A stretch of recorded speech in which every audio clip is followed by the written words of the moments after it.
ഒരു മനുഷ്യൻ എങ്ങനെയാണ് മില്യനെയർ ആവുന്നത്? സാധാരണക്കാരിൽ നിന്നും മില്യനെയർ ആയ വ്യക്തിക്ക് എന്തെങ്കിലും വ്യത്യാസമുണ്ടോ? അയാളുടെ ചിന്താഗതിയിൽ, അയാളുടെ രീതികളിൽ, അയാളുടെ ശീലങ്ങളിൽ എന്തോ ഒരു ഇതുണ്ട്. അത് ക്രാക്ക് ചെയ്യാൻ എന്തെങ്കിലും മാർഗം ഉണ്ടാവും. മില്യനെയർ എന്നുള്ള ആ പൊസിഷൻ ക്രാക്ക് ചെയ്യാൻ കാര്യമായിട്ട് എന്തോ ഒരു ടെക്നിക്ക് ഉണ്ട്. ഇങ്ങനെയൊക്കെ എൻ്റെ ഒരു ടീനേജ് കാലഘട്ടങ്ങളിൽ ഞാൻ ചിന്തിച്ചിരുന്നു.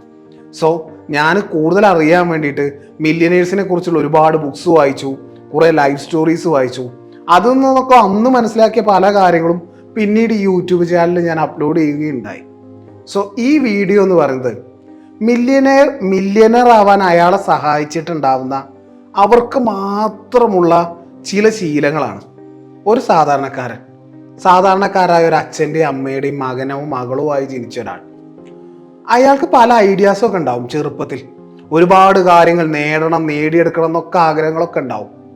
പക്ഷേ സൊസൈറ്റി അയാളങ്ങനെ ട്യൂൺ ചെയ്തിട്ട് സൊസൈറ്റിയുടെ ഒരു സ്ഥിരം സംഗതികളിലൂടെ കടത്തിവിട്ട് ഒരു സാധാരണക്കാരനായി തന്നെ ജീവിച്ച് മരിച്ചു പോകും.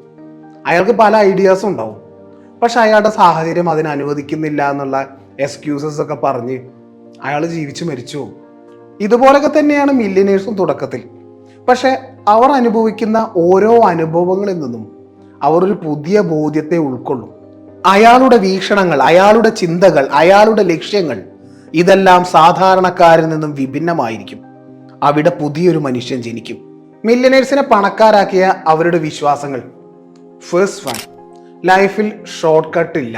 ഞാൻ ഇൻവെസ്റ്റിംഗ് പഠിച്ചപ്പോൾ എന്നെ പഠിപ്പിച്ച എൻ്റെ മെന്റർ ഇപ്പോഴും പറയും, ഇന്ന് പണം ഇട്ടിട്ട് അടുത്ത വർഷം ഇരട്ടിയാവുമെന്ന് വിചാരിച്ചിട്ട് ആരും ഇവിടെ ഇൻവെസ്റ്റ്മെന്റ് ഒന്നും ചെയ്യാൻ നിൽക്കണ്ടെന്ന്. ഇതാണ് സത്യം. വാറൻ ബഫറ്റിനെ നമുക്കറിയാം. ബഫറ്റ് അദ്ദേഹത്തിന്റെ വരുമാനത്തിന്റെ 80% ഉണ്ടാക്കിയത് 60 വയസ്സിന് ശേഷമാണ്. ഷോർട്ട് കട്ട് ഇവിടെ അല്ല.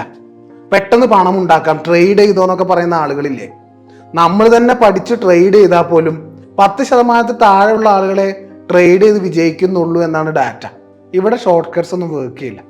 കോൺസ്റ്റന്റ് ഇഫേർട്ട് ഇട്ടിട്ട് ഹാർഡ് വർക്ക് ചെയ്തിട്ട് നമ്മൾ കാത്തിരിക്കണം എന്നാണ് മില്യനേഴ്സിൻ്റെ ഒരു വിശ്വാസം. സോ ഈ ഷോർട്ട് കട്ടിനെ പുറകെ പോകുന്നത് എപ്പോഴും സാധാരണക്കാരനാണ്. സാധാരണക്കാരൻ്റെ മൈൻഡ് സെറ്റാണ്. ലോട്ടറി എടുക്കും, എന്നും പോയി ലോട്ടറി എടുക്കും. അഥവാ 1 കോടി അടിച്ചാൽ ലൈഫ് സെറ്റായില്ലേന്ന്. മില്യനേഴ്സിൻ്റെ അടുത്തൊരു വിശ്വാസം, a cool head beats a high IQ. Warren Buffett പറഞ്ഞൊരു കാര്യം, നിങ്ങളുടെ IQ 125 മുകളിലാണെങ്കിലും നിങ്ങൾ ഈ സ്റ്റോക്ക് മാർക്കറ്റിൽ വിജയിക്കണം എന്നില്ല. നിങ്ങളുടെ ഇമോഷൻസിനെ മാനേജ് ചെയ്യാനുള്ള കൺട്രോളിലാണ് നിങ്ങളുടെ വിജയം ഇരിക്കുന്നത് എന്നാണ്. ഒരു മികച്ച തീരുമാനമെടുക്കാൻ ഉയർന്ന IQ-നേക്കാൾ പ്രധാനം ശാന്തമായ മനസ്സാണ്. ഈ കാര്യം വാറൻ ബഫറ്റ് പറഞ്ഞ കാര്യമാണ്. വേറെ രീതിയിൽ മഹാത്മാഗാന്ധി പറഞ്ഞിട്ടുണ്ട്, സ്റ്റീവ് ജോബ്സും പറഞ്ഞിട്ടുണ്ട്. സോ IQ-നേക്കാൾ കൂടുതലായിട്ട് ഇവരൊക്കെ വിശ്വസിക്കുന്നത് ശാന്തമായ മനസ്സിനാണ്. മനസ്സ് ശാന്തമാവുമ്പോൾ നമ്മൾ ഷാർപ്പാവും, നമുക്ക് മികച്ച തീരുമാനങ്ങൾ എടുക്കാം. നമ്മളൊരു ബിസിനസ് നടത്തുമ്പോൾ ഒരു പ്രധാനപ്പെട്ട പൊസിഷനിലൊക്കെ ഇരിക്കുമ്പോൾ ഒരുപാട് ഇഷ്യൂസിനെ നമ്മൾ ഡീൽ ചെയ്യേണ്ടി വരും. ആ സാഹചര്യത്തിൽ കാമായിരുന്നു കൊണ്ട് ഇതിന് ഡീൽ ചെയ്യാൻ കഴിയണം. അതിനെന്തൊക്കെയാണ് നമ്മുടെ മനസ്സ് കാമാവാൻ വേണ്ടത്? അത് ചെയ്യണം. മെഡിറ്റേഷൻ ആണോ, ബ്രീത്തിങ് പ്രാക്ടീസസ് ആണോ, അതൊക്കെ ചെയ്യണം. ഇപ്പോൾ നിലവിലുള്ള CEOസിൽ 80%-ലധികം പേരും മെഡിറ്റേഷൻ ചെയ്യുന്നു എന്നുള്ള ഒരു കണക്ക് നാൾ പുറത്തു വന്നിരുന്നു. മില്യനേഴ്സിന്റെ അടുത്ത വിശ്വാസം, നമുക്ക് ഒറ്റയ്ക്ക് ഒരു സാമ്രാജ്യം ഉണ്ടാക്കാൻ കഴിയില്ല. കൂടൊരു ബെസ്റ്റ്, പവർഫുൾ, എഫിഷ്യൻറ്റ് ടീം വേണം. അങ്ങനെയുള്ളൊരു ടീമിനെ നമ്മൾ ഉണ്ടാക്കണം. അതിനുവേണ്ടി പ്രത്യേക ശ്രദ്ധ കൊടുക്കണം. സോ ഒറ്റയ്ക്ക് എന്നെക്കൊണ്ട് ഇതൊക്കെ ചെയ്യാൻ കഴിയും എന്നൊന്നും വിശ്വസിക്കുന്നവരല്ല മില്യനേഴ്സ്. അവർ നല്ലൊരു ടീമിനെ ബിൽഡ് ചെയ്യും, അതിനുവേണ്ടി ശ്രദ്ധിക്കും. എൻ്റെ നാട്ടിലൊരു ചായക്കട ഉണ്ട്. ഒരാളാണ് ആ ചായക്കടയിലുള്ളത്.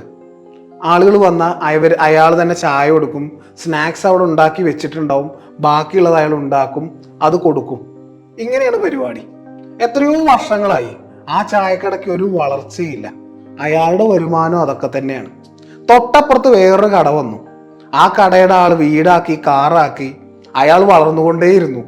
സോ നമ്മുടെ പ്രൊഡക്ഷൻ കൂട്ടണം. പ്രൊഡക്ഷൻ കൂട്ടാൻ നമ്മുടെ കൂടെ ആൾ വേണം. എന്നൊരു സാധാരണക്കാരൻ്റെ മനസ്സ് എങ്ങനെ വർക്ക് ചെയ്യുക? സാധാരണക്കാരൻ ഇങ്ങനെ ചിന്തിക്കും, പണം വൈകുന്നേരം കൊടുക്കണം, കൂലി കൊടുക്കണം, ആ പൈസ ഞാൻ അങ്ങോട്ട് അധ്വാനിച്ചാൽ സേവ് ചെയ്യാലോ എന്നൊക്കെ. അതൊരു സാധാരണക്കാരൻ്റെ മനസ്സാണ്. എന്നൊരു മില്യനെയറിൻ്റെ മനസ്സെന്ന് പറഞ്ഞാൽ കൂടുതൽ ആളുകൾ അതിൽ കോൺട്രിബ്യൂട്ട് ചെയ്യുന്തോറും കൂടുതൽ പ്രൊഡക്ഷൻ കൂടും. കൂടുതൽ പ്രൊഡക്ഷൻ കൂടിയിട്ട് അതും കൂടി നോക്കാൻ ഒരാളെ ഏൽപ്പിച്ചാൽ എനിക്ക് പിന്നെ അടുത്ത ബിസിനസ് നോക്കിയാൽ മതി, ഞാൻ ഫ്രീ ആണ്. ഇങ്ങനെയാണ് ഒരു മില്യനിയർ ചിന്തിക്കുന്നത്. ടീം മസ്റ്റ് ആണ്. അടുത്തത്, മില്യനിയർസ് കറക്റ്റ് ടൈം ആവട്ടെ എന്നിട്ട് ചെയ്യാം. കറക്റ്റ് ടൈം വരട്ടെ എന്നിട്ട് ചെയ്യാം. എല്ലാത്തിനും അതിൻ്റെതായ ടൈമുണ്ട് ദാസ എന്ന പരിപാടിയിലൊന്നും വിശ്വസിക്കുന്നില്ല. അവരൊരു ബെസ്റ്റ് ടൈമിനായിട്ട് കാത്തിരിക്കുന്ന ആളുകളല്ല. അവരുടെ വിചാരം നേരെ തിരിച്ചാണ്. ഇപ്പോൾ അപ്രോപ്രിയേറ്റ് ടൈം ആയിരിക്കും.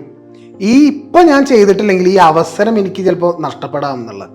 ഇന്റർനെറ്റ് ബൂമാവുന്ന സമയത്താണല്ലോ ആമസോൺ ഫൗണ്ട് ചെയ്ത് ജെഫ് ബെസോസ്. ബെസോസിനെ സംബന്ധിച്ച് അദ്ദേഹം വിചാരിക്കുകയാണ് കുറച്ചും കൂടി അങ്ങോട്ട് കഴിയട്ടെ എന്ന്.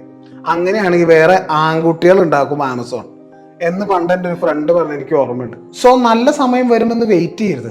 അത് ചിലപ്പോൾ വരുന്ന അവസരങ്ങളെ നഷ്ടപ്പെടുത്താം. അതുകൊണ്ട് പെർഫെക്റ്റ് അല്ലെങ്കിലും എത്രയും വേഗം ചെയ്യണം എന്നാണ് മില്യനേഴ്സ് വിശ്വസിക്കുന്നത്. മില്യനേഴ്സ് വിശ്വസിക്കുന്ന അടുത്തൊരു കാര്യം, പണം ഉണ്ടാക്കുന്നതിനേക്കാൾ മണി ഉണ്ടാക്കുന്നതിനേക്കാൾ പ്രധാനമാണ് വെൽത്ത് ഉണ്ടാക്കുന്നത് എന്നുള്ളതാണ്. നമ്മുടെ കയ്യിൽ ഒരു 1,00,000 രൂപയുണ്ട്. നമുക്ക് വേണമെങ്കിൽ അത് പോയിട്ടൊരു ഫോൺ വാങ്ങാം. ആ മണി, ആ പണം അവിടെ തീർന്നു.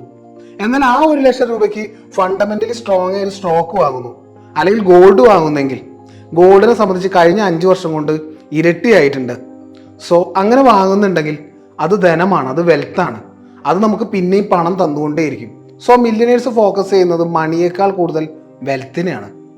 ഇപ്പൊ ലോട്ടറി 1 കോടി അടിച്ചിട്ട് 1 വർഷം കൊണ്ട് തന്നെ കയ്യിലുള്ള പണം കൂടി നശിപ്പിച്ച് പാപ്പരായി നടക്കുന്ന ആളുകളെ കണ്ടിട്ടില്ലേ? കാരണം അവർക്ക് ഈ 1 കോടി കിട്ടിയത് പണമാണ്. ആ പണത്തേക്കാൾ നമ്മൾ വാല്യൂ എടുക്കേണ്ടത് വെൽത്തിനാണ്. സോ ഈ പണത്തെ വെൽത്താക്കി മാറ്റിയിരുന്നെങ്കിൽ കാലാകാലം അവർക്ക് കോടീശ്വരനായിട്ട് വിലസി നടക്കായിരുന്നു. അടുത്തതായിട്ട് മില്യനേഴ്സിൽ പൊതുവെ കാണപ്പെടുന്ന ഒരു ശീലം, അവരുടെ പുറകിൽ അടുക്കും ചിട്ടയുണ്ടാവും. കോൺമാരി മെത്തേഡ് എന്ന് പറഞ്ഞിട്ടൊരു മെത്തേഡ് ഉണ്ട്. ഒരു ജാപ്പനീസ് എഴുത്തുകാരിയായ മാരി കോണ്ടോ ആണത് ഇൻട്രൊഡ്യൂസ് ചെയ്തത്. സംഗതി സിമ്പിളാണ്. നമ്മുടെ വീടൊക്കെ ഒന്ന് അടുക്കും ചിട്ടയോടുകൂടി കൊണ്ടെടുക്കാനുള്ള ടെക്നിക്കാണത്. ആ ടെക്നിക്ക് ഇത്രയേ ഉള്ളൂ. നമ്മൾ ഓരോ പ്രൊഡക്റ്റും, വീട്ടിലെ ഓരോ പ്രൊഡക്റ്റും എടുത്ത് നോക്കിയിട്ട് ഇതെനിക്ക് സന്തോഷം നൽകുന്നുണ്ടോ എന്ന് നോക്കുക. സന്തോഷം നൽകുന്നില്ലെങ്കിൽ അത് അപ്പോൾ ഒഴിവാക്കുക. ഇതാണ് ടെക്നിക്ക്. ഒരാൾ വർക്ക് ചെയ്യുന്ന അയാളുടെ ടേബിൾ നോക്കിയിട്ട് നമുക്ക് അയാളുടെ ഡിസിപ്ലിൻ പറയാൻ പറ്റും. ഓർഗനൈസ് ചെയ്ത് നീറ്റാക്കി വെച്ചിട്ടുണ്ടെങ്കിൽ ആ ചെറിയ ചെറിയ കാര്യങ്ങൾ അയാളുടെ ഡിസിപ്ലിൻ കാണാൻ പറ്റും. ഡിസിപ്ലിൻ എന്ന് പറയുന്നത് ഒരു മസിൽ പോലെയാണ്. ചെറിയ കാര്യങ്ങളിൽ ഉള്ളത് തന്നെയാണ് വലിയ കാര്യങ്ങൾ നമുക്ക് കാണാൻ പറ്റുക. അതങ്ങനെ നമുക്ക് ഡെവലപ്പ് ചെയ്തും കൊണ്ടുവരാൻ പറ്റും. ചുരുക്കി പറഞ്ഞാൽ മില്യനേഴ്സ് അടുക്കും ചിട്ടിയുള്ള ആളുകളാണ്. മില്യനേഴ്സ് വിശ്വസിക്കുന്ന അടുത്തൊരു കാര്യം, ഇവിടെ എല്ലാവർക്കും അവസരങ്ങളുണ്ട്, നമ്മളത് കണ്ടെത്തണം എന്നേ ഉള്ളൂ. ഒരാൾക്ക് അവസരം ഉണ്ടാവുമ്പോൾ മറ്റൊരാൾക്ക് അവസരം നഷ്ടപ്പെടുന്നൊന്നുമില്ല എന്ന്. ഈ ഒരു മൈൻഡ് സെറ്റ് കാരണം അവർക്ക് പുതിയ പുതിയ അവസരങ്ങൾ കണ്ടെത്താൻ പറ്റും. എന്നാൽ ഇവിടെ നമ്മളെപ്പോലുള്ളവർക്കൊന്നും ഒരു അവസരമൊന്നും ഇല്ല എന്നങ്ങ് ചിന്തിക്കാൻ തുടങ്ങിയാൽ നമുക്ക് പുതിയ പുതിയ അവസരങ്ങൾ കണ്ടെത്താൻ കഴിയില്ല. നിങ്ങൾ തന്നെ പറയുന്ന കേട്ടില്ലേ, ഇവിടെ എല്ലാവർക്കും ഇപ്പോൾ യൂട്യൂബ് ചാനൽസ് ഉണ്ട്, എല്ലാവരും ഇപ്പോൾ യൂട്യൂബേഴ്സാണ്. അതിൻ്റെ ഇടയിൽ നമ്മൾ തുടങ്ങിയാലൊന്നും അതൊന്നും നടക്കില്ല എന്ന്. സോ അവിടെ ഒരു അവസരമുണ്ട്. ഇങ്ങനെ നെഗറ്റീവായി ചിന്തിക്കുന്നതുകൊണ്ട് അയാൾക്ക് ആ അവസരത്തെ ഉപയോഗിക്കാൻ കഴിയില്ല. എന്നാൽ മില്യനേഴ്സ് അങ്ങനെയല്ല. അവരെ സംബന്ധിച്ച് എല്ലാവർക്കും ഇവിടെ അവസരമുണ്ട്, നമ്മൾ ശ്രമിക്കണം. നമ്മൾ തുടങ്ങിയെന്ന് വിചാരിച്ച് മറ്റൊരാളുടെ അവസരം നഷ്ടപ്പെടുന്നില്ല. അങ്ങനെയാണ് അവർ വിചാരിക്കുന്നത്. ഇപ്പൊ ജിയോയുടെ കഥ ഒന്ന് ആലോചിച്ച് നോക്കും. ജിയോ വന്ന സമയത്ത് ടൈറ്റ് കോമ്പറ്റീഷനാണ്. എത്ര ടെലികമ്മ്യൂണിക്കേഷൻ കമ്പനീസ് ഉണ്ട്. പക്ഷെ ജിയോ വന്നു. ജിയോ വിചാരിക്കുകയാണ് ഈ കമ്പനീസിന്റെ ഇടയിലൊന്നും നമ്മൾ വിജയിക്കാൻ പോകുന്നില്ല എന്ന്. നമ്മൾ വന്നതിന് ശേഷം വിജയിക്കാനുള്ള പ്ലാൻസ് ഉണ്ടാക്കാം. അത് അടുത്ത സ്റ്റെപ്പ്. മില്യനേഴ്സ് വിശ്വസിക്കുന്ന അടുത്തൊരു കാര്യം, പണത്തിന്റെ അഹങ്കാരം കാണിച്ചിട്ട് ഒരു കാര്യമല്ല. നമ്മൾ നാടൻ ഭാഷയിൽ പറയില്ലേ, പണം അങ്ങോട്ട് വന്നപ്പോൾ അവന് കണ്ണ് കാണില്ല എന്ന്. അതൊരു ഷോർട്ട് ടേമിൽ ഈ പരിപാടിയൊക്കെ നടക്കും. നമുക്ക് ലോങ് ടേമിൽ ഒരു വെൽത്ത് ബിൽഡ് ചെയ്യണമെങ്കിൽ നമ്മൾ വിനയത്തോടു കൂടി, എമ്പതിയോടുകൂടി ആളുകളോട് ഇടപെടണം. അങ്ങനെ ഒരു ഇമേജ് നമുക്ക് ഉണ്ടാക്കിയെടുക്കണം. പെരുമാറ്റം എന്ന് പറയുന്നത് ആളുകളോടുള്ള പെരുമാറ്റം മാത്രമല്ല, സൊസൈറ്റിക്ക് വേണ്ടി കോൺട്രിബ്യൂട്ട് ചെയ്യുന്നതും അതിൽ നമുക്ക് ഉൾക്കൊള്ളിക്കാം. ഇപ്പോൾ യൂസഫ് അലി സാഹിബിനെ കണ്ടില്ലേ, നിർധനരായ ആളുകൾക്ക് സാമ്പത്തിക സഹായം കോൺട്രിബ്യൂട്ട് ചെയ്യും, നന്നായി വിനയത്തോടു കൂടി ആളുകളോട് പെരുമാറുന്നുണ്ട്. ഇതൊക്കെ അദ്ദേഹത്തിൻ്റെ വാല്യൂവിൽ കോൺട്രിബ്യൂഷൻ നടത്തുന്നുണ്ട്. ഇപ്പം രക്തൻ ടാറ്റയെ ശ്രദ്ധിച്ചില്ലേ, ടാറ്റ എന്നുള്ള കമ്പനിയുടെ ക്രെഡിബിലിറ്റി തന്നെ തലമുറകളായിട്ട് ടാറ്റ കൊണ്ടുവന്ന ടാറ്റയുടെ ഒരു ജനങ്ങളോടുള്ളൊരു കരുണയാണ്, എമ്പതിയാണ്. ടാറ്റ ഡോകോമോ പരാജയപ്പെട്ട സമയത്ത് ടാറ്റ ഇൻവെസ്റ്റേഴ്സിനൊക്കെ അവരുടെ പണം തിരിച്ചു നൽകി. എന്നാൽ മറ്റ് പല കമ്പനികളും പരാജയപ്പെട്ടപ്പോഴും അതിൻ്റെ ആളുകളൊക്കെ കൈമലർത്ത് ചെയ്ത് ഞാൻ പാപ്പരാണെന്ന് പറഞ്ഞിട്ട്. കുറച്ച് പോയിന്റ്സ് മാത്രമേ ഞാൻ അതിൽ പറഞ്ഞിട്ടുള്ളൂ. നമ്മൾ വലിയ മില്യനെയർ ഒന്നും ആയിട്ടില്ലെങ്കിലും നമ്മുടെ ചിന്താഗതിയിൽ, നമ്മുടെ വിശ്വാസങ്ങളിലൊക്കെ എന്തെങ്കിലും തെറ്റൊക്കെ ഉണ്ടെങ്കിൽ അതൊക്കെ ഒന്ന് മാറ്റാൻ വേണ്ടിയിട്ട് ഈ വീഡിയോ നിങ്ങൾക്ക് ഹെൽപ്ഫുൾ ആവട്ടെ. It's me MK Jayadev.